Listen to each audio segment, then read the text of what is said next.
ಅತಿವೃಷ್ಟಿಯಿಂದ ಹಾನಿ ಕುರಿತು ಯಾದಗಿರಿಯಲ್ಲಿ ಇಂದು ಜಿಲ್ಲಾ ಉಸ್ತುವಾರಿ ಸಚಿವ ಶರಣಬಸಪ್ಪ ದರ್ಶನಾಪುರ ನೇತೃತ್ವದಲ್ಲಿ ಪ್ರಗತಿ ಪರಿಶೀಲನಾ ಸಭೆ ನಡೆಯಿತು.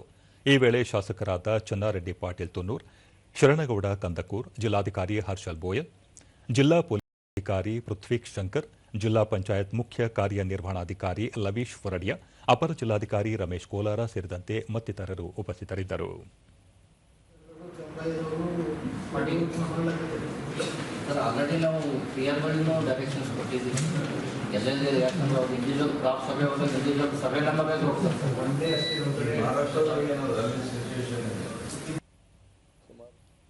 ಬಳಿಕ ಶರಣಬಸಪ್ಪ ದರ್ಶನಾಪುರ ಜಿಲ್ಲೆಯಲ್ಲಿ ಸುರಿದ ಭಾರೀ ಮಳೆಯಿಂದಾಗಿ ಭತ್ತ ಹೊರತುಪಡಿಸಿ ಸುಮಾರು 25,000 ಹೆಕ್ಟೇರ್ ಪ್ರದೇಶದಲ್ಲಿ ಬೆಳೆ ಹಾನಿಯಾಗಿದೆ.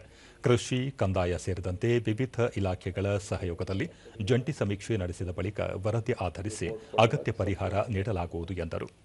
ಕಳೆದ ಏಪ್ರಿಲ್ನಿಂದ ಈವರೆಗೆ ಮಳೆಯಿಂದ 187 ಮನೆಗಳು ಭಾಗಶಃ ಹಾನಿಯಾಗಿವೆ. 3 ಮಂದಿ ಸಾವನ್ನಪ್ಪಿದ್ದು ಹಲವು ಜಾನುವಾರುಗಳು ಮೃತಪಟ್ಟಿವೆ. ಜೊತೆಗೆ 11 ಹೆಕ್ಟೇರ್ ಪ್ರದೇಶದಲ್ಲಿ ಹೆಸರು ಹಾನಿಯಾಗಿದೆ. ಸಮೀಕ್ಷೆ ನಂತರ ಸೂಕ್ತ ಪರಿಹಾರ ನೀಡಲಾಗುವುದು ಎಂದು ತಿಳಿಸಿದರು. ಕೊಳ್ಳೂರು ಸೇತುವೆ ಎತ್ತರಿಸುವ ಪ್ರಸ್ತಾವನೆ ಇದೆ. ಇದಕ್ಕಾಗಿ 400ರಿಂದ 500 ಕೋಟಿ ರೂಪಾಯಿ ಅಗತ್ಯವಿದ್ದು ರಾಜ್ಯ ಸರ್ಕಾರಕ್ಕೆ ಮನವಿ ಮಾಡಲಾಗಿದೆ.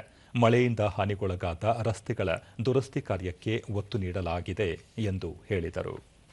ಪೂರ್ಣವಾಗಿ 1,000 ಹೆಚ್ಚಾಗಿ ಕಡಿಮೆ ಆಗ್ಬೋದು.